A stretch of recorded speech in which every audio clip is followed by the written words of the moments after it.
2006ஆம் ஆண்டு வெளியான எக்ஸ்மென் திரைப்படத்தில்தான் சிஜியை பயன்படுத்தி டி-ஏஜிங் செய்தனர். எந்த நடிகருக்கு டி-ஏஜிங் செய்ய வேண்டுமோ அவர்களின் முகத்தை நிறைய கேமராக்களை வைத்து ஸ்கேன் செய்து பின்னர் 3D மூலம் டி-ஏஜிங் செய்தனர்.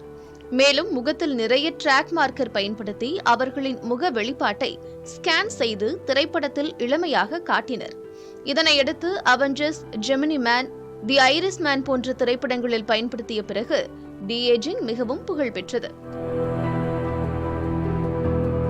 தமிழ் சினிமாவை பொறுத்தவரை சிஜிஐ டி-ஏஜிங் மற்றும் 2Dயை முழுமையாக பயன்படுத்திய முதல் படம் சூர்யாவின் மாற்றான் திரைப்படம்தான்.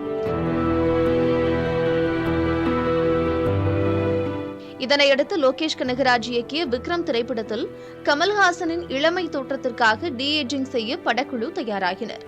ஆனால் பட்ஜெட் பிரச்சனையால் இந்த தொழில்நுட்பத்தை பயன்படுத்துவது கைவிடப்பட்டது.